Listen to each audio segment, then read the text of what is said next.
Hey, this is Lige, and you're listening to TCR. Okay, so let's start. I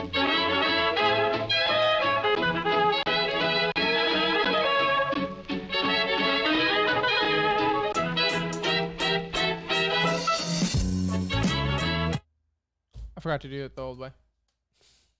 Oh, yeah, right. I was like, wait a minute. Is your video on screen when you do this next part? It's normally not. I normally put us on the screen when I start talking, like after the music. I think that's fine. I think that's still probably a good way to do it. All right, reset then on stream. Boom. We don't need the timer though, obviously. Let me open Restream real quick so I can be involved.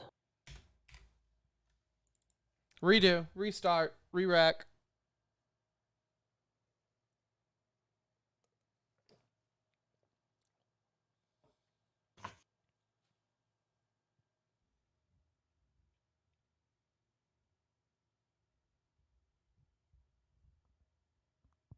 All right, you ready?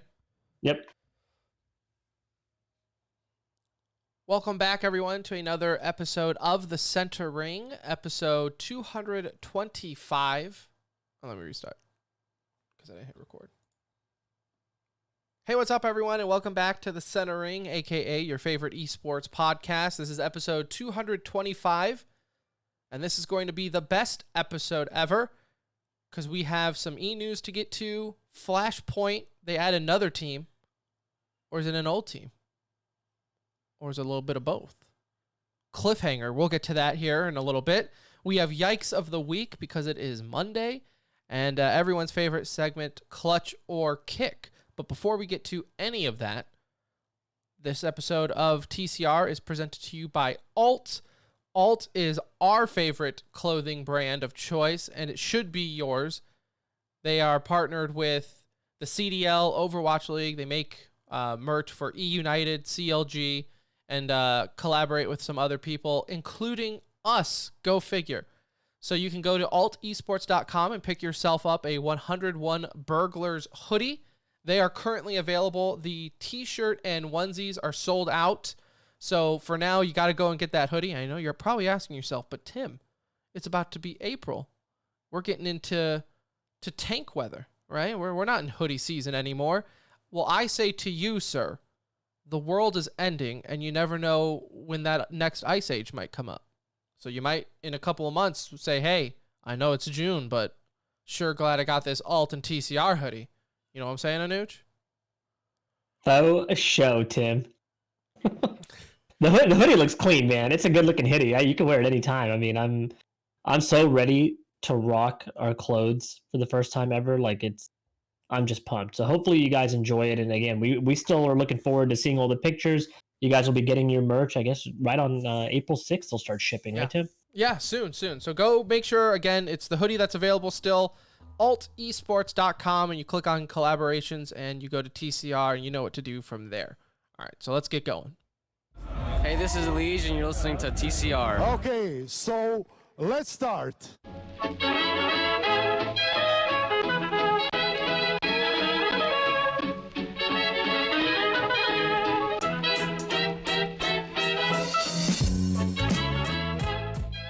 Hello, everybody.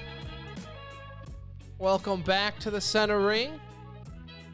Coming to you live and or pre-recorded from an undisclosed location. The date is March 29th, 2020. The time, 6:51 p.m. Central Time.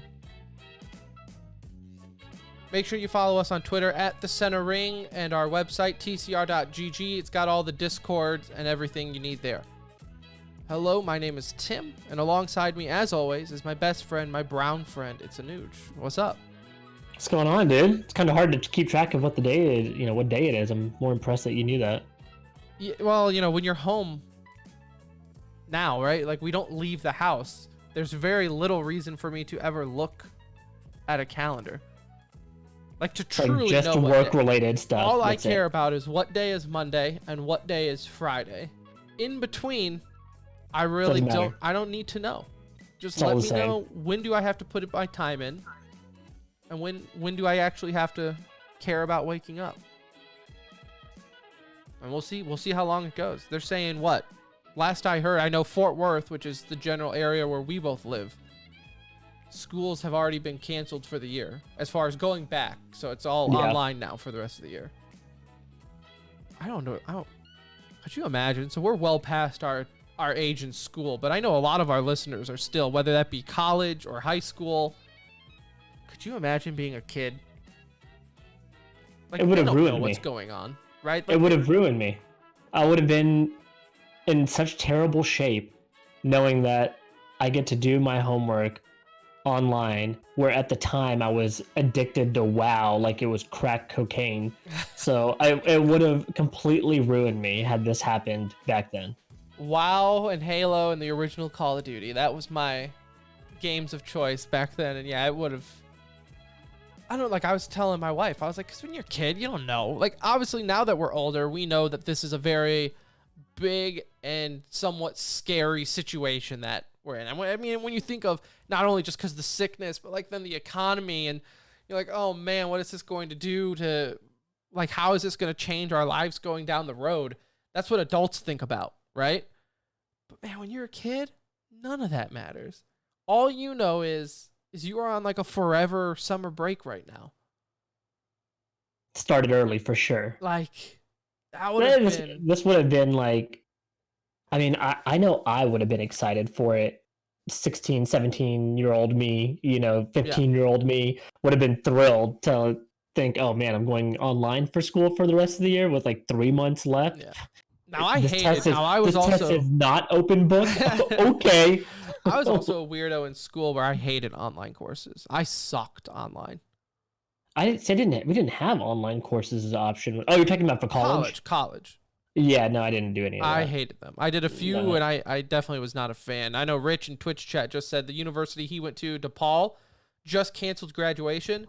Now, that is one that I feel, if you're a listener and you are a senior, whether it be in high school or college, like this is supposed to be your year.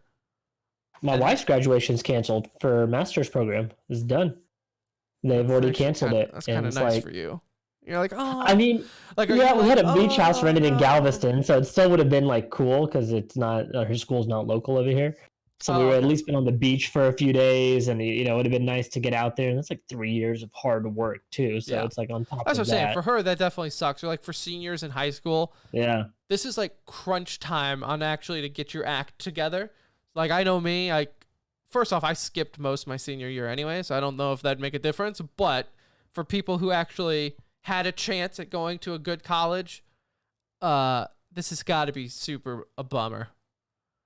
Like 100%. Hey, first of all, we went to good colleges, Tim. Okay, we didn't go to some rinky-dink schools. I went to University of North Texas, go Mean Green, but I had to do the community route first. Yeah, which is fine. You graduated from UNT. I mean, hey, not a big deal. Not a big deal. And so I think it does suck for seniors for sure, especially your senior year in high school, man. Like, last time you're gonna hang out with a lot of these friends, whether you believe it or not, right? Like, how many high school friends do you hang out with now? And you could probably ask anybody in their 30s. The number is very few. It's like usually very few, and so yeah, definitely a blow for them. But I think for the majority of students, they're probably pretty okay with this situation. They're right buzzing. Assuming that everyone's staying safe, they're probably okay. There is a reason Steam is breaking every single day a new record. Like, look, 23 million, I think, recently. Steam has the highest player count in general, and then you're like, Counter-Strike broke their record, Rocket League broke their record. I gotta assume every game is breaking records at this point. Yep. Yeah, 100%. I mean, shoot, I even played the Final Fantasy VII demo today. And it's something like I would have never done. I would have waited for the game to drop, right? Like, I just would have waited. I took out the PS4 out of the closet, plugged it in. I was like, let me load this up, and played the whole demo today. What you think? I thought it was awesome. I mean, it's like I'm more excited for the story than the actual combat aspect of the game. Yeah. So like the combat style is cool. Like, it looks really good. I'm excited to replay the story. So the game demo that you got is more tailored towards like learning combat and all that. So it was still fun. It was cool to like be back in the world and just see it all over again. See how they envisioned it now. That's my always favorite thing we'll get into esports here, folks, but give us a break, all right? We're in quarantine, okay? Not a whole lot to talk about. My favorite thing about all these remakes coming out is how my brain pictured it when I was younger to how it is now. Like the Crash Bandicoot or Spyro games, like those, like the PS1 games or like Final Fantasy. Final Fantasy is a little different because you at least have like the drawings of what they were supposed to look like and whatnot, but it's still just nuts to see it completely different. It's what we saw in those games back then, right? Like I was playing those games and like I was like, oh my god, this looks so good. This is like, is it going to get any better than this? And so that's what you envision playing, and to see it that way now is really cool. I think the game launches in just about 10, 11 days here. It's not too far away. I might get it. I don't know, bro. I'm only disappointed with the fact that it's being released in parts. Like if I was getting the whole game, I would be really, really excited for it. I'm still gonna get it because I have time right now, and that's what I'm saying though. Like the dad gamer in me is like, just wait and get it in a bundle when it's all on sale for half the price for some Game of the Year edition. But that could be years for this game. But like the nostalgia little kid in me is like, dude, you grew up playing this game. You gotta get it when it comes out. Even having like, a baby on the way, a single player game to have in my back pocket seems kind of nice. Oh yeah, like a game I can get up and pause and just do what I need to do and come back and play. I did install the Rift again, Tim, so that's up and running, and I've loaded up Half-Life onto it, and it looks incredible. Haven't got a chance to do a full playthrough of that, just like literally loaded it up, set it up, made sure it's all working. But yeah, this is like definitely the time for gamers right now. Yeah, no, it is nuts on how much is going on. It's almost like the world now is just kind of noticing it. So we'll get to that in Clutch or Kick, or no. It's a good segue. We can go right into it right now. Let's get into our Yikes of the Week, Anuj, and let's start with yours. Yeah, so for my Yikes of the Week, Tim, I found this more humorous than anything. I just wanted to talk about it for a minute. But the World Health Organization, also known as WHO, says video games can be a healthy social pastime during the coronavirus. And not too long ago, Tim, not too much in the distant past, we heard our leadership in terms of people in the government, from the president down, stating that video games could be an issue, right? Especially when it relates to, we talk about school shootings or mental health struggles that people go through, that like video games can lead or increase, or whatever word you want to plug in there, can cause people to go down some of these wrong paths, right? And now, fast forward just a few months later, we're over here telling people that it can be a healthy social pastime for you.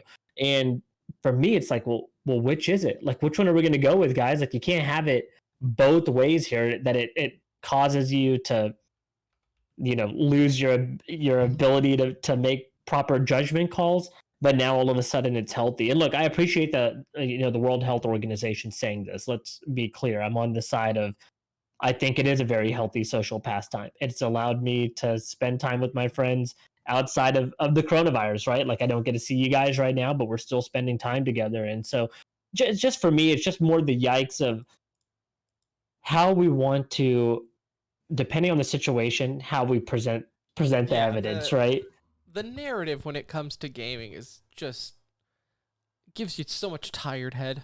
It really does. Yeah, for sure. Like, what is it today? Is are video games going to be the cure of the future and a good, healthy balance? Or the next time there's a shooting, it's going to be, don't let your kids play games now. Well, I've clipped this article here. So anytime it comes up, this is just an instant post, instant reply right there. We should set that up on the tweet deck. Like, anytime somebody says something about gaming and violence. Gaming and violence, boom, auto post. My Yikes of the Week here comes from the world of Counter-Strike. We don't get that a whole lot for Yikes of the Week, but how do you say this guy's name? Jampy? Yeah, Jampy. Jampy. A CSGO player, not of a huge notoriety, but he did make... Go ahead. No. Say Well, part. Jampy, for those of you that don't know, was tied to OG. He was going to be Yeah. playing for OG here just recently when they were making the NBK lineup and all that. And then this surfaced, which obviously changed the direction of his career. Yeah. So notoriety, he doesn't have it yet, but he was on the verge of something very big. Yes, that was until people found out that he has a VAC ban, and so now he is suing Valve over he is suing Valve over that VAC ban. There's some legitimacy to this particular issue though, because this was a kid that was at the time 14, bought a second account for a friend to play on while they were at a LAN. Eventually just gave him the second account because he didn't need the second account. Right. And his friend got banned for cheating on that particular account, which came to light during the OG roster moves. And so now although I believe he has a case in the sense of, first of all, these bans that are coming from Valve are some of the stupidest things I've ever seen. I've never agreed with any of the decisions in the way Valve has handled from the IVP ban, to similar stuff like this and how VAC bans can kind of affect an individual's future at such a young age, right? So for him, although I believe he has a case, I don't think he stands a chance. No. You're not going up against Valve. And it's an admirable effort.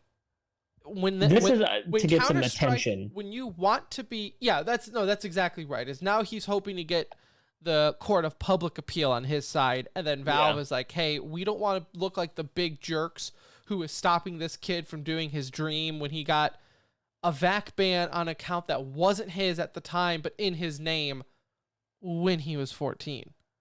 But little do you know, Valve doesn't give a damn about that story. They don't give a shit. And they are going to leave this guy banned into the Shadow Realm, and he will never play on a high level with a major capability team. It's just not going to happen.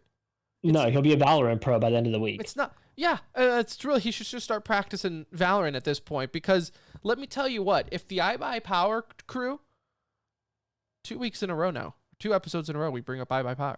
And it's in the title again now. If they are still banned and this kid gets unbanned, I will have a fit about it. Situations, though, I feel like are fairly different there. Like with iBuyPower, like Daze was not a kid at the time, right? Steel was not like a kid. The only person that was truly like child status, it feels like, is Brax on that particular team, because it also of his wasn't age. an official match, right? Yeah, they literally threw a game. To ban someone, to like treat it like, it's like, guys, this was not even in an official match. That happened to my brother, though. Your brother was banned for cheating? Because a mutual friend, former host of the show, Brandon, was cheating on my brother's account. He installed hacks on my brother's computer and played Counter-Strike and got VAC banned. I don't know if I believe it. I don't know if I believe it, Tim. I think your brother's guilty. Do you think lifetime ban you right think there? My brother cares enough about an FPS to download a hack to play? Yeah, right. Yeah, right. So yeah, no, I feel for Jampy, because the point of that story is that I understand that people can hack on your account. So it's and again, like, it's just for me, it's the whole age thing. Like, I feel like at 14 years old, even if it was on his account, it's not warranting of a lifetime ban. Like, these are things that, okay, we've been watching you in FPL, we've been watching you on top teams for the past 3 years, no cheating accusations, like none of that. Valve needs to get over themselves a little bit. Just a bit much there, Valve. It is. It really is. This is a yikes for Valve for me. Like, this is just a bad look. It's a yikes situation. The fact that you have to sue them over it just so that way you can have a chance at living your dream and your livelihood is pretty embarrassing on Valve's angle, right? Like, just let the guy play. Who cares? I don't think any pro is going to be like, huh, you cheated when you were 14? Give me a break. I want to go back and look at the issue at some point of Simple. Like, Simple was caught cheating, I think, at a really young age, too, if I'm not mistaken. Well, so was Nothing. Former Cloud9. He doesn't play anymore, but he's an analyst now. He's been on record saying, like, yeah, when I was a kid, always cheated on an alt account. I guess that's the important thing of doing it on an alt account. But I think with This Simple, there was was something there where it was like technically. it wasn't an alt account or something. He got banned for like a period of time. I don't know the exact situation, but yeah, again, so much of this shit happens when people are like, in my eyes, kids, like honest kids, and it's things that normal kids would do. And in his situation, if this is really the truth, like it's even worse because it's bought an account for your friend and he cheated on it. Like that sucks. Yeah. It's just a dumb situation, and yet it's an argument that Valve, like if you were Valve's lawyers, would you be like, guys, just unban him and move on? Are you really going to spend time and money on having this guy sue you over a VAC ban? Give me a We break. already have all of NA hating us. Do we really need to add Finland to the situation right now? Yeah, give me a break. So there's your Yikes of the Week. If you have any Yikes of the Week yourself, hit us up on Twitter or our Discord at the Center Ring on Twitter. We'll get you everything there. And we'll love to shout it out on the show. Let's get on over to our next segment here, though. Clutch or Kick. It's everyone's favorite 100% original segment. It's definitely not buy or sell. It's Clutch or Kick. Anuj. Now, this broke, maybe 2 or 3 days ago for our first Clutch or Kick with Zeus, and I say air quote, leaving MIBR. He did a very long tweet, longer about it, or sent a message over Twitter, and quite shocking. I was not expecting it, just given his history with that team, leaving, coming back, right? It's kind of, he was like part of that original SK Luminosity fraternity there. And then even most recently, part of the whole Taco trade for Stewie that they did, and Zeus went back to him. Yep. So I guess the Clutch or Kick here, do you think this favors MIBR in any way? No, not at all. Like I don't think the issue here is the core lineup. And Zeus said it himself in his tweet longer that like he knows there are other issues there, although he was not successful in his role as well, right? Like it's not like they were they didn't seem overly prepared going into a lot of their matches. But I think there is so much there's so many different issues involved with this team, not just from a player standpoint, but in terms of how the players are also tied to the organization and who would they be willing to let go of, and then also owning a spot for like the major and things like that. Like there's just so much there that it is hard to kick somebody from the core out. But no, this doesn't make them a better team. This team is in shambles. They're not going to be a good team again, in my mind, until they make drastic roster moves. And I don't think Zeus leaving is. I think Zeus will be a great addition to whatever team he goes to. We've met Zeus. We've had conversations with him. We've seen him 5 feet away coaching his team. We've had the luxury to be able to like literally be there and watch him as he's coaching the guys through matches and events where he can or could not talk. I think he's going to be a great addition wherever he goes. I think this was a good move to separate ways in the sense of this roster is just not going to make it back to where they were. And look, he can be the fall guy now, and Dead is going to come in, and they say they're not looking for another coach. Well, hey, you want to talk about recycling? Like Dead's been there forever, okay? Like forever he has been there. I saw someone on Reddit, and I shit you not. I shit you not, Anuj. Guess what name I saw someone suggest? Adren. No, the coach. Oh God. Coach around the world. I'm forgetting his name. I know he obviously. Is it Peacemaker? Peacemaker, yeah, the guy that's been everywhere. Everywhere. Someone was like, "Man, they need to get Peace in here, dude. Like that guy, he touches every team, and he's always so successful." And I just like smashed my head on the keyboard. Kind of true to a certain extent, though. Like he's been with his new team for a few weeks now. It's about time for a change. At the same time, he has taken average quality teams and made them perform better. Yeah. We have not seen him with the likes of an elite or supposedly elite level team elite and keep mindset. Them great. I think the issue here, because I think this is a kick as well. I don't think this is going to fix MIBR's problem. I mean, it's just because Zeus is one of those guys. Here's the thing that they needed is they needed to listen to Zeus, right? And just from our conversations with him, I've and I mean, even if you have never talked to Zeus a day in your life, you realize he is a very demanding coach. He's a guy whose voice kind of demands being heard. And there's also, though, on that roster, which I think is part of the core issue with any coach that comes into play, and I think it worked during Luminosity and SK times because they were also new, and when you're winning, everything is okay, but Fallen. I think that is part of the issue. I think Fallen is very stubborn in the sense of he's IGL and what he says goes. It doesn't matter what the coach is saying. It doesn't matter what's going to happen.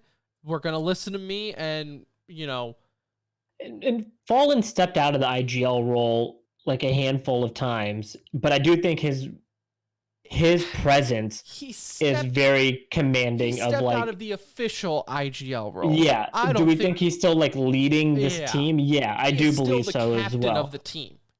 And you're not going to have any success at replacing Fallen. Like these guys are too much of a staple within, like MIBR, I'm sure financially is paying these guys a lot of money. At the same time, they still have a majority of the Brazilian fan base cheering for them, even for a losing roster. And why is that? It's because Fallen, for Taco, these guys gave them championships, right? They were world champions for a long period of time. And so it's just like in any sport where sometimes we like to say like the business, this is a business, right? This is a business. And you do some of these cutthroat things. At the same time, we've seen legends be able to stay on with teams and get that last extra contract because of who they are, not necessarily because of how they're playing. I think Fallen is kind of starting to fit into that category. It's been a long time since we've seen them perform at a really high level consistently. He has moments of greatness still. It's just the consistency. So you're not going to be able to replace him though. That's not happening. I think there's too much of a power struggle there. Again, it's a kick. I mean, it's just a kick. This is not going to fix anything. No. And that's the end goal here is how do you go back to your former selves? And this is not the move in my mind to do that. It's more of a roster issue here. Vegas is deciding to finally break the emergency glass and take out their ace up their sleeves and allowing esports betting inside of the Vegas borders. So that was kind of the last holdout when it comes to betting on esports. Now, of course, you have guys like Thrive Fantasy, which you could download the app Thrive Fantasy and use the code TCR during sign up and get $10 matching for your first $10 deposit. Of course, you have guys like that and other online sites and things like that. But there was never anything official from Vegas as far as gambling on esports. Well, that's no longer the case, as they have now said, all right, if you're on the strip, guess what? You can go to a casino, hotel, a bookie, wherever you're at, and find esports to bet on. So, Anuj, clutch or kick, is this kind of the next big thing when it comes to gambling with esports? 100%. Yeah, this is 100% a clutch. The reason being is Vegas follows the money, and they're going to see that money is there to be made off of esports betting, more so right now than probably at any other point because of the situation that we're in. But they will see that, hey, people are actually betting on this. We will have the diehard esports bettors. You'll probably have some casual ones that are just heavy gamblers and like to enjoy betting on it. The risk is probably the biggest factor because there's an unknown there still about esports, although it's like huge at this point. There's still an unknown. There's so many different games and how that works. It's not like you're betting on one big league. You're betting across, whatever games they're willing to cover.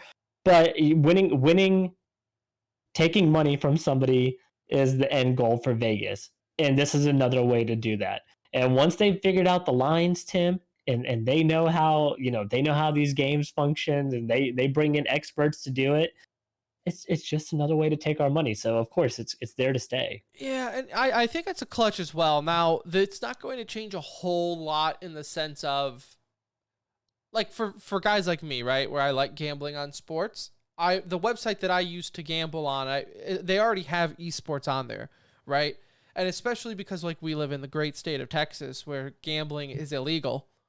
You can go out and buy a gun blindfolded, but you can't bet on sports or anything else for whatever reason. I have to use a website and go like through Ukraine just to do it. But whatever. That's not my point. My point is that you can gamble on esports still. So I think it is neat. It's cool to be like, all right, Vegas is on board. So that's good as far as the gambling scene. I will say though, it is funny how like that storyline for esports has progressed over the last couple of years. I remember when we first started the Center Ring, like when Brandon was still co-host, like that was like when the gambling in esports was really bad. Like you almost went the opposite route, right? Where you wanted nothing to do with gambling because that's when like the sites were there, you know, like the case betting websites for CSGO and the skin betting websites, and it all felt really shady. Yeah, it was. Well, I mean, it was shady. 99% of them turned out to be frauds and basically stealing everyone's money. T. Martin, Josh OG, Pro Syndicate, just want to throw FaZe Clan, all of you, just so you know. Never forget. Never forget. FaZe up, stealing everyone's money. That's how they can afford that new FaZe house, is by all of the money they stole from people through gambling fraud, but and getting away with it. But now that Vegas is involved, I feel like that's a good thing because for the most part, they also are going to do it like legit, right? 100%. I mean, there's no other way to operate for them, right? It's not going to be any under the table kind of BS and nonsense. Like, it's going to be very straightforward and it's going to be done properly. That's the only way Vegas operates when it comes to sports betting. They know exactly what they're doing and how to capture that market. So I think having some legitimacy to it is great. In fact, I got a couple of emails over the weekend that I shared with you for like, hey, come bet on esports on our sites now. And I was like, what? They're offering? So I went to like, even, I don't know if I should say our competitor's name to one of our sponsors, but I used Daily Fantasy this weekend. Had a little bit of money in the account. They threw me a couple extra bucks to go use also. So threw it all into a bunch of parlay, or the way it works there, you pick a lineup, right? You pay per lineup. You have X amount of dollars to spend. It came out a winner, Tim. I was feeling pretty good. I was like, man, maybe I should capture this before they know what they're doing. And sure enough, there's a couple of players on there that they had rated very low. JKS in particular was like poorly rated on there. I was like, oh, okay, I can take advantage of a couple of these hopefully, and worked out well. Came out a winner over the weekend. See, there you go. Now you got the bug. Now you got the itch. Yeah. The itch. Yeah, now I'm picking lineups every morning. European time at 6 a.m. Just don't bet on Fnatic to take a map over Navi because they'll make you rip your hair out. So there you go. So 2 clutches for us as far as Vegas involving esports. And the last clutcher kick here, I believe you pronounce his name Emil. He's former at this point now Overwatch Contender Pro. He played for the LA Legion. Well, he announced that he is no longer playing competitive Overwatch and has decided to focus his efforts on Valorant. We've seen other pros make this announcement and change. One of the big ones being Brax, aka Swag from the Counter-Strike world, announced that he's now making that way over. He's now a professional FPS player for T1, not a professional Valorant player though. He's a professional FPS player for them. So he's a utility man. They're just going to squeeze him in any way they can. So the clutcher kick here, is this a good move for these pros to all of a sudden be making a switch over to a game that hasn't been announced, hasn't been released, and very little has been announced? I'll take the first one here. I'm going to say, for me, it's an overwhelming clutch. Because you see the guys that are moving over, Anuj. I mean, it's fringe players in their already scene, right? We've already talked about it. I think that there will be a lot of Overwatch players moving over, especially like when you see the DPS players. Like, I wouldn't be surprised if we see big guys in the Overwatch world switch over if they find a little bit of enjoyment and success. Like guys like AKM for the Dallas Fuel, I could almost see him switching over to Valorant just because, I mean, he has that DPS feel in Overwatch, and I can promise you he is, like every other DPS player in Overwatch, very frustrated with how the game has turned for them. So I can look at the bans this week. Well, yeah, this week it's, for casual, but even like the league and stuff, it's The hero bans are weird. I don't know. But I think it's a clutch for them. I think it will. I don't know if it's going to work out, right? I'm not saying that these guys are going to go to Valorant and be all of a sudden successful with it. But like for this guy here, you're in the Contenders League for Overwatch, which we've even discussed here, notoriously not supported. Like you have Overwatch League teams that have to fold. I think Atlanta was the latest team. We might have talked about this last week. Last episode was the latest team in Overwatch to fold their Contenders team. Do you know how embarrassing that is for your Contenders League, your tier 2 system, when you have professional teams saying this isn't worth it for us?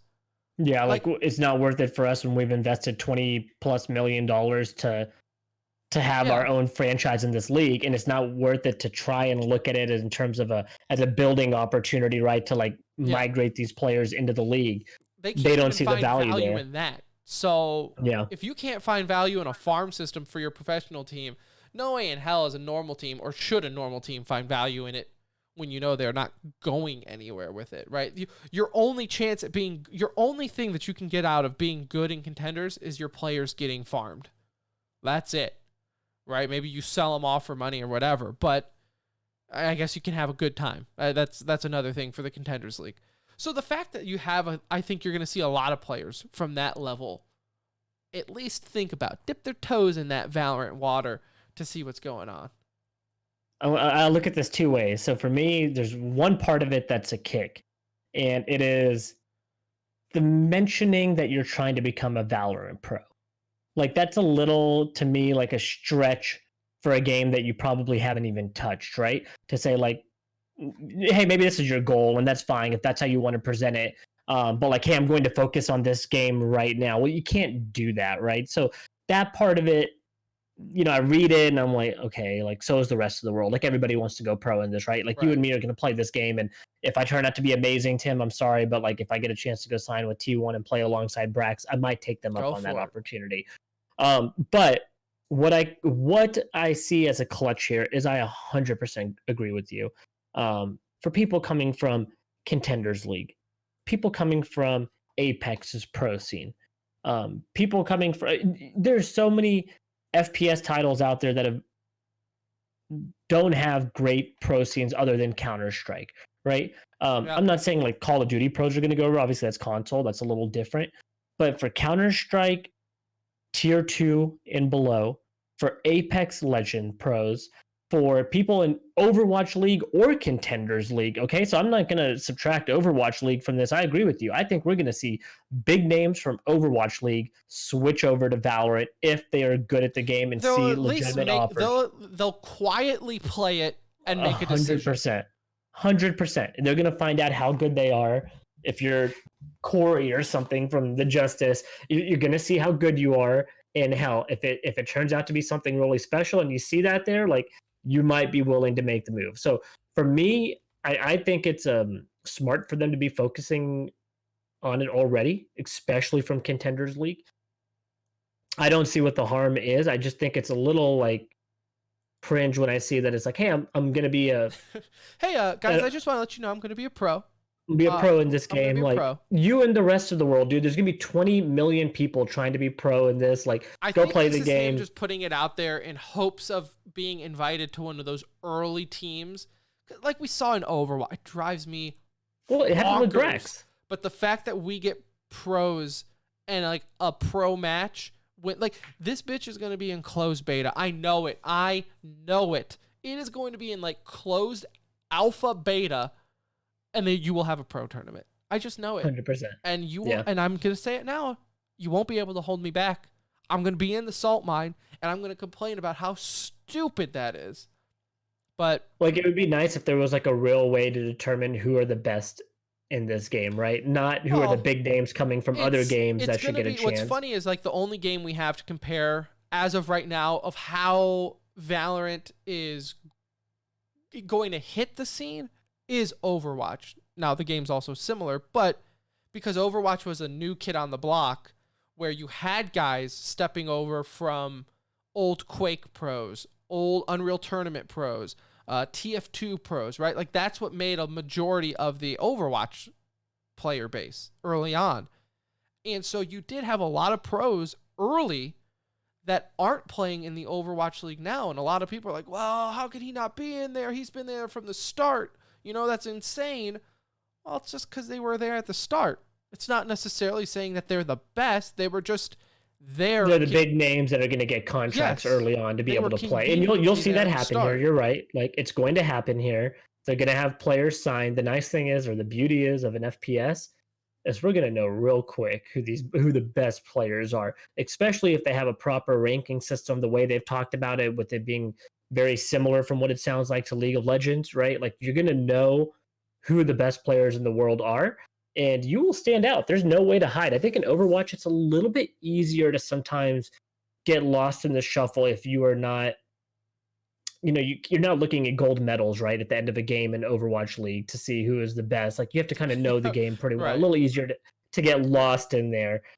In an FPS, that's very hard to do. Like, either you're going to be a god tier aimer with great movement, or you're going to be an average Joe Schmo, like 95% of the players out there. Oh, it's like, look at FPL with Counter-Strike, right? There's a reason most people know the top FPL players, because when you get to that level, people start noticing.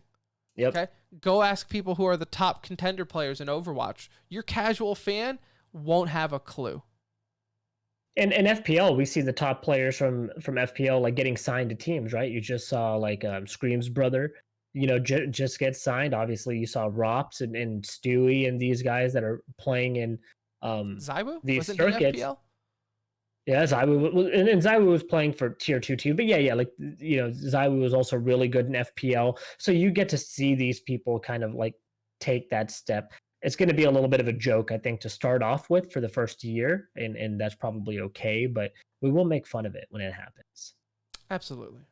That being said, I have a show announcement. Yeah. What do you got? I'm going to be a Valiant Pro. I'm going to focus my efforts. I'm going to step away from NHL 20 on the PlayStation 4. You say you're going to be a Valiant Pro? Valorant. Valorant. Okay. Valorant Pro. Yes. For the Valiant. I'm going to be I'm going to be so good, I'm going to convince the LA Valiant to switch games entirely. The entire roster for LA. Breaking news, per our exclusive source, the LA Valiant are thinking about switching over to Valorant. Changing their team name altogether. Just all together. They're just going to switch the entire roster over. They're ditching Overwatch League entirely. Let's text all the team executives that we know. Just put them in a group thread and let them know we're both available. We have to at least get some tryout, right? Like Envy, if you're listening, Mike, if you're listening, you can do it for a joke. Don't tell us it's a joke, right? I don't want you to I don't want any sympathy tryouts here. But if you just want to record it as your own little laughing line, that's fine. But just don't tell me that. You'll end up signing us after. You'll be impressed. Yeah, like the joke's on you because you're going to be like, damn, these guys are really good. So, yeah. Just saying, hit me up. Love to try it out. Also, what's the deal with us not being invited to the Valorant testing? Do they not know? Like, how big does one have we checked our need spam? To be? Have we checked our spam folder here? You know what? I'm going to go check the spam folder. Oh, you know what? Here it is. It's right here. We got lost invited. In the shuffle. But sorry, Riot. I see the email that we were invited. It's too late to join, but I'm really busy anyways. I probably wouldn't have time to play. So, but I appreciate it. I appreciate the invite. Might as well throw it out now instead of e-news. For those that didn't know, Valorant had their play test this weekend for a lot of influencers that Tim and I were just too busy to attend. And so that was going on this weekekend. And the rumors are, man, we're going to see a beta hopefully in the next couple of weeks. Yeah, that's what people are actually April 12th, saying. I think I saw. I saw 7th through Slasher. Okay. Say the 7th, and that we would get an announcement either today or tomorrow per sources. So we will see if that's actually true or not. But that would be something, man, if we were to get a beta here. We have already put in our calls for closed beta code, so hopefully this does happen. and we're talking about this a little bit more once we know We are know hitting what we're getting our hands every into. connection We might possible. cancel the show if things go well early, Tim. Might have If to you go just on don't see hiatus new here. episodes, just know that we went pro. Every other esports podcast has called it quits for now. Yeah, that's right. We're the only ones still doing episodes. So if all of a sudden you stop seeing episodes from us, it's definitely because we went pro. Definitely. No other options there. Speaking of going pro, what the hell is going on with Flashpoint and the pro league there? That was a kind of a rough segue, but you get my drift, because we're going to talk Flashpoint, because yet it seems like Fun Plus Phoenix are back after they deleted all tweets about CSGO. They're back in CSGO acting like it never happened. Like round 2, this is basically what we're at here. This is like just, hey, let's hit the reset button.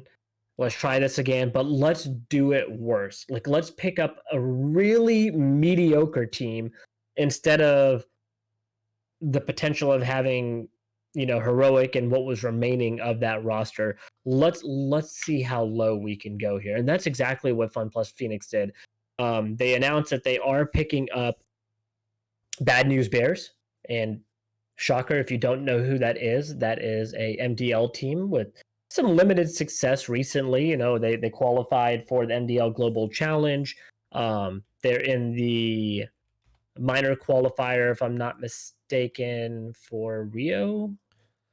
May or may not be true. I'll have to look that up. But they've seen some recent success. But let's be real, Tim. And they've also had some bigger names beyond them at one point in time, right? Like, haven't you had... Well, right now, the biggest name is Peter on that team. And Peter has not... Breaking unfortunately, news, Peter still plays Counter-Strike. Yeah, like Peter has had very limited success on LAN or in big events in general. He's only played in a few of them, and Lovely parents, he just though. hasn't had a ton of success, unfortunately. Like, hey, yeah, his parents are great, man. Most we got a chance to meet them at parents Pro I've League. ever seen at a Counter-Strike event. But you know what you're getting. Like, Peter's been playing long enough to where we know what we're getting. Dapper, fairly young in that sense. John G, bless this guy. He's, for me, a terrible Twitter follow. I just get annoyed. He's the yeller, for those of you that remember, through like United and all that, when we had a whole segment on them like shouting from across from each other when they were playing. He was one of the yellers on that team. But very cringe. I just don't understand this. They had an opportunity to get Swole Patrol. For those of you that don't know, Swole Patrol is in EPL and they are in Flashpoint. Okay, so one of the few bearing both flags there. They had an opportunity to get Swole Patrol. Swole Patrol declined the roster invite because Swole Patrol wanted to use their name, basically. And when I say that is Fun Plus Phoenix wanted to pay them a little bit of money, but not truly sign the roster under their banner. Like, hey, play in this spot for us, use our name, but you're not really part of our org. And so Swole Patrol wanted them to do contract workers. That's exactly, yeah. They'd be 1099 contract worker type thing here, Swole Patrol wanted the name to, looks like this is coming from Freakazoid, so I mean I would assume it's as close to the sources you can get there. Freakazoid was saying that he wanted them to do a combination of the name, Swole Phoenix or whatever, like not Fun a bad Plus name. Phoenix, Swole Phoenix Patrol. Whatever. Yeah, whatever. Just some sort of combination to let other organizations know that they were still available. Well, what has ended up happening is Bad News Bears is going to be taking that spot, playing under the Fun Plus Phoenix organization. They will be available to play in Phase 2 after forfeiting all but one of their matches in Phase 1. So they're coming in tied for dead last.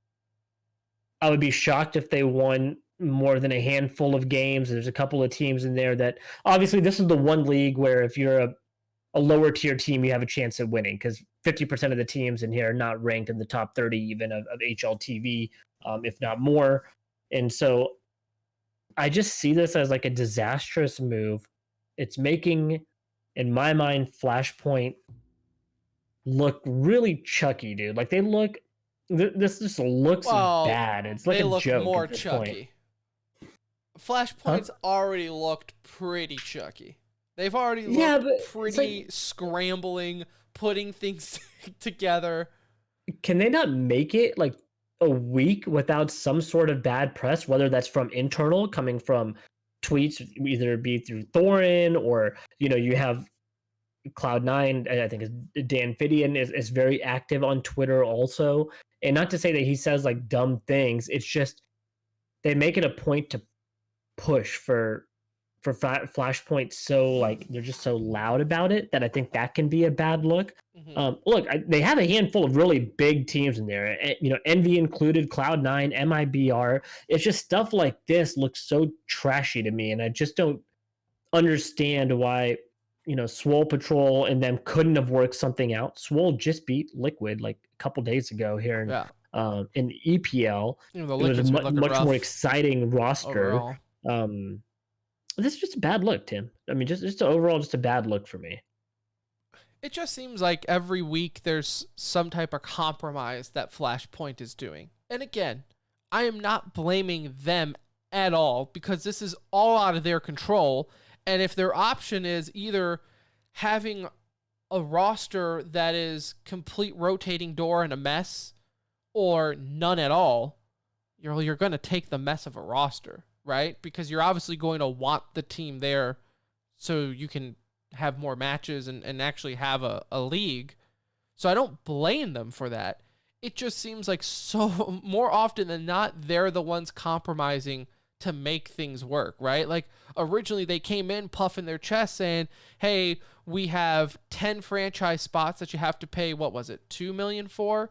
And you'll own a part of the league as the team, and we have the best talent in the world, and we're getting the best teams in the world. And it just seems like time and time again, Flashpoint has had to make compromises because they haven't really delivered on that pitch yet. Like, if I were one of these teams that paid to get into Flashpoint, I'd be a little concerned or at least perturbed that things towards the bottom are being handled so messy. Well, and now you lose Swole Patrol from your league and you gain a worse team. I think that's the worst thing that's coming out of this is your competition just lightened up a little bit, right? Like you got rid of a team that was playing competitive CS for a team that's probably going to get trounced pretty quickly. And already coming in as last place, like that's also hurtful in its own way of not having the best competition available in your league. And a fallout for this too, and this might be a bit of a stretch. I'm going to admit it. It might be a stretch. But this might have been a lot of breakthrough into Chinese Counter-Strike for some people. With Fun Plus Phoenix and everything. And the fact that, like, if you say you were a Fun Plus Phoenix fan in China, and you were just one of those org fans that you're going to follow them in whatever game they play, and now this is the roster you get to watch playing Counter-Strike. Like, that's an awful way. No knock on the team, right? But I don't think it's anyone's surprised that they're not like a top 20 roster at all. Well, they're not supposed to say no. Like, if they're offered this spot, like, there's no reason. I'm not saying that. I'm just saying for I'm just Phoenix, saying, looking at their options to be like, okay, we want a team, we want a good roster going in, we want to be competitive, we're in a league, so that's pretty awesome that you get to be a new org into the scene and you're already in a league, but then you're picking up, I mean, where's Bad News Bears in the list? Top 40? Maybe? Somewhere around there, yeah. So, top 40, top 50. That's unsettling. You go from Heroic, who is a top 15 team at the time, to now Bad News Bears. Like that's the substitute that's ultimately been made here. And that's a rough one to live with, I think. Like that was one of the 3 teams that they were touting as being like top 15 orgs, and you lose one of them and go to a top 50. And so, yeah, I guess the good news here is Peter's jersey will probably be the number 1 best sold jersey in all of Counter-Strike. If it's going to the Chinese market, might take some traction there. But again, it's just a swapping out of one of the better teams in the league, which ended up being a really unfortunate situation for Heroic, and you feel for those guys, again, Katie and all the like that have poured their heart and soul to it. And now a guy handed to another team who, in my mind, isn't deserving of the slot. So that's where we're at with Flashpoint. And the games are going to continue on. Again, I think it's just if it lowers the quality of play, that's ultimately, going to hurt them. They need teams like Dignitas to play better, right? They can't have Dignitas at 1 and 2 and not advancing through for some reason. Cloud9, fortunately for them, have been kind of one of the bright lights, right? They're 3-0. They look good. That's a franchise they need to do well in there. MIBR, same thing. Like they needed MIBR to play well in Flashpoint, and they were able to advance through in their league. Now they're hoping for teams like Gen G and Envious. You want these big names to ultimately be the teams to advance through. So at least you're having your best Counter-Strike when you have the most attention, and that's going to be playoffs. So we'll see what this looks like and how it shapes out. But again, it's just like week after week, some sort of negative press or negative stigma tied to Flashpoint keeps coming up. And for their sake, you hope it stops sooner than later. Yeah. You did mention, too, that Cloud9 was 3-0, but they lost to Envy in the upper brackets for Group A. Very Cloud9 of them to go 3-0 in groups and then lose the first round of actual bracket play. So now they're in the lower bracket. That's right. Up My against apologies. the Flames. So, they're getting by, though. We'll take it. Yeah, so we'll see. We'll see what happens with Flashpoint. Again, they just need warm bodies to play. So I feel for them, because also all while this is going on, you still have a team without an org in Orgless. So you wonder why. I mean, could Fun they couldn't pick them up because of there was some reasoning that they couldn't be picked up at so the time. There was a reason. Okay. Yeah. That's what I was wondering, is like, why isn't there? But then also, like, why isn't a team picking them up? I think it's because like Orgless earned their spot into the league. They weren't one of the pickups into the league. So Orgless technically has a spot in there. Fun plus Phoenix also has a slot in there. And so by doing that, you're actually losing a team. A spot. You're losing a spot. So a whole new team would have to buy in. Like Swole Patrol and these guys, I think Chaos, these were like last minute pickups into the league to fill spots. So for them, that was the reason that this was doable. So Swole Patrol is not even in the league, though. Not anymore. Right, okay. Yeah. Okay. So they were just one of the ones that. All right. So it's a mess. You need. So yeah, Swole Patrol is now only in EPL. They were in both leagues, but now they're only in EPL, and now Fun Plus takes that spot back in for Phase 2 in Flashpoint. Love to see the history books on them in a few years. See how that started. What a mess. But you know what's not a mess? E-News. Because we're getting to it now. Let's see here. What do we got? In Overwatch. Oh, yes. The Overwatch League finally came back, boys and girls. And you know what? They couldn't make it one weekend without schedule issues. So some of the schedule matches weren't able to happen because, of course, as we said last time, a lot of these Korean teams are flying back home, or, like Seoul Dynasty and everything are flying back home. So that's, I guess, created a scheduling conflict with some of the others. So like Dallas Fuel weren't able to play this week. The Titans weren't able to play this week. So still a mess a little bit right now. It's still a little funky. Yeah, but you did have some good matches. We saw finally for the first time all season. We're 8 weeks into the season, and we finally saw Chinese teams play for the first time in the third season of Overwatch League. Shanghai beat the Charge 3-0. The Spark actually did a reverse sweep for the Hunters, so that's always fun to see. So, I mean, it's good to see that it's almost like because there was such a long break, right? It's like they haven't really missed a step. And right now they're only playing other Chinese teams. So even though it's taken them 8 weeks to play, it's not like they've really missed a beat as far as they're concerned. They're all on an even playing field for now.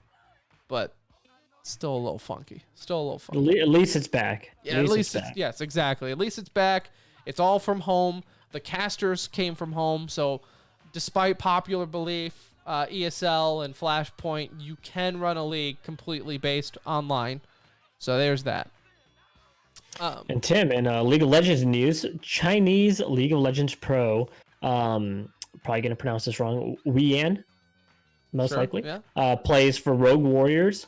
He got caught in a match-fixing scandal. It's kind of been like a theme here recently in terms of bringing up IDP, and now talking match fixing, of course, this was right around the corner. But yeah, playing for Rogue Warriors, they issued a 24-month ban.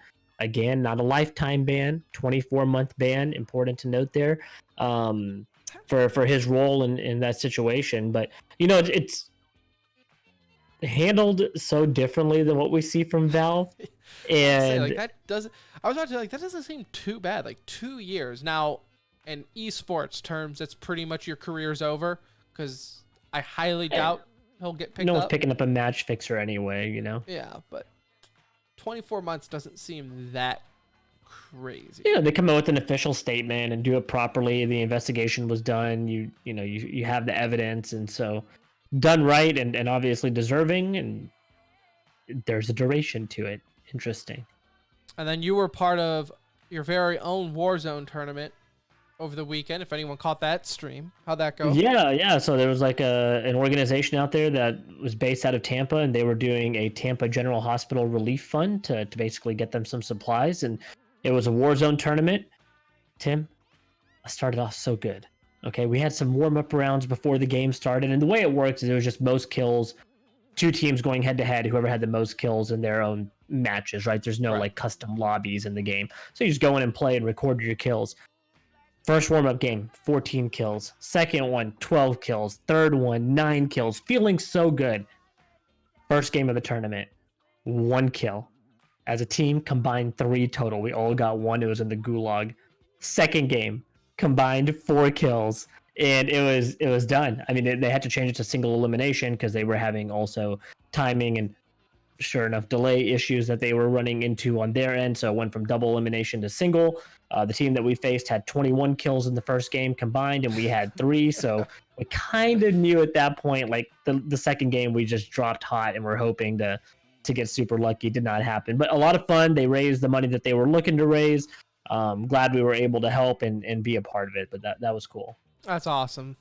Yeah, I'll have to get involved if there's spots available for the next one. That'd be fun. I don't know if I'd favor any better, but at least I feel like I can kill in Warzone. It's winning that I have an issue with, but I can get some kills. I mean, that's all you got to do. I can do that for you. That's all you got to do. Yeah. The only reason placements matter is tiebreaker on kills.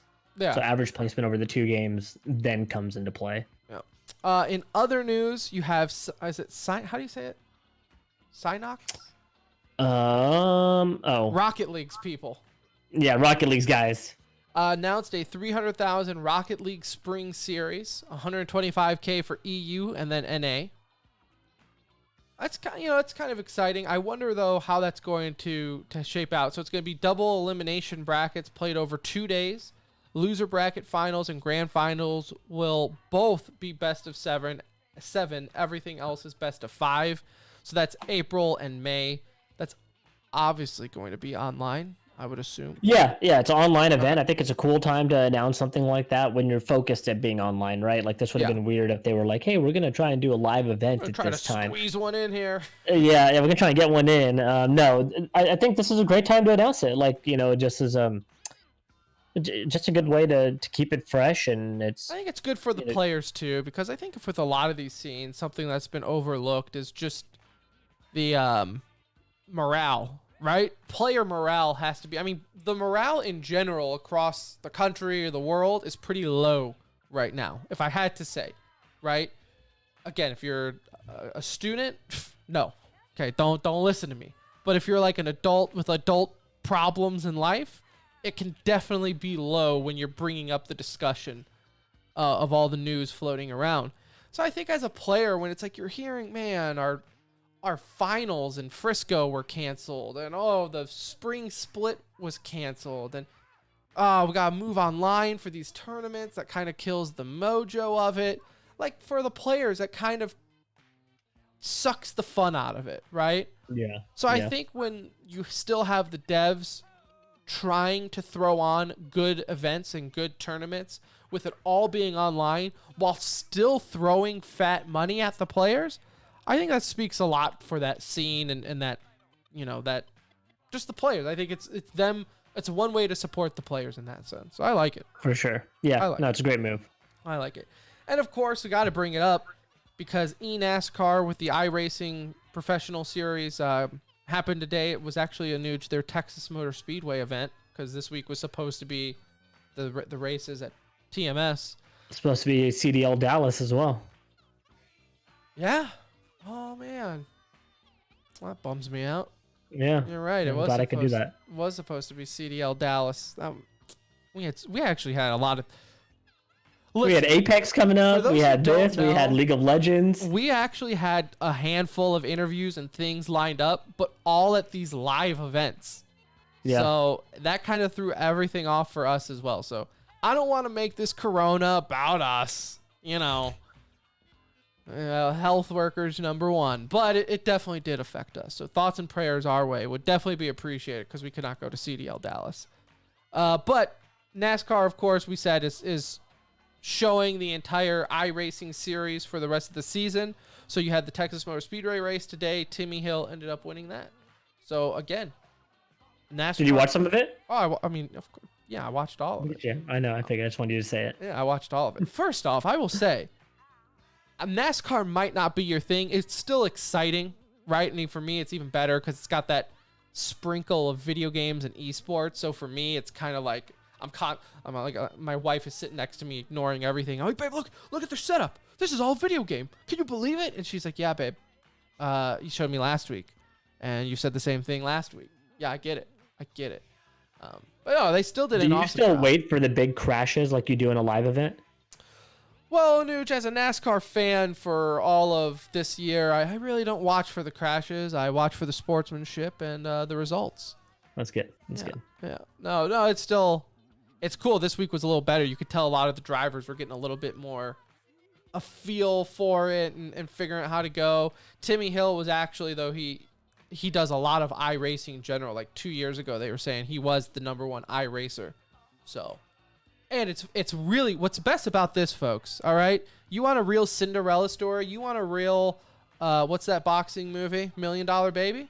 Yeah. Is that a good reference about, like, coming up the ranks from nothing? That's a great reference. I've never seen the movie. That's what I'm asking. I don't know. There's a what? I don't know if that's the one. That's the one with, what's her name? Forgetting the girl's name. I don't know. Sure, that'll work, though. All right. So you have all these guys with their, like, $100,000 racing rigs, with monitors and all these fancy seats. He's using like a Logitech racing wheel, like I think it's a G27 from 10 years ago, and he has it clamped to his computer desk. Like, that's awesome. That is it. He doesn't have all this rigs and all that. No, he's just like, no, I'm just clamping this thing to my computer desk. And it works. He wins, baby. It just win. Show, right? Like, you don't need the fancy equipment. You don't need the RGB and everything to make it. All you need is the skill and willpower.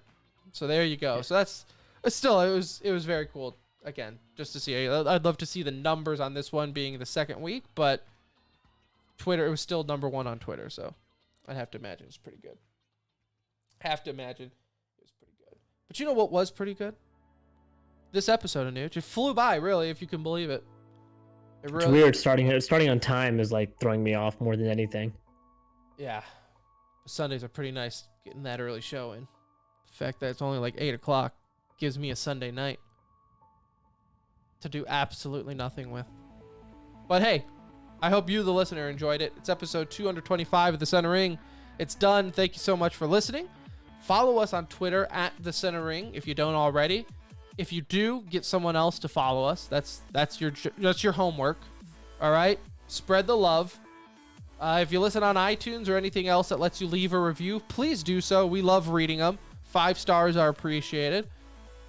We will be back Wednesday night on Twitch to record Thursday's show. We'll talk something. Maybe Flashpoint gets a new team by then. I don't know. OnePlus is being replaced. Yeah. Make sure you go to altesports.com and purchase your TCR 101 Burglars hoodie. So thank you for Alt for setting that up with us, presenting the show. We got some exciting stuff working up with them. So stay tuned on Twitter for that as well. But for Anuj, I'm Tim. We'll see ya.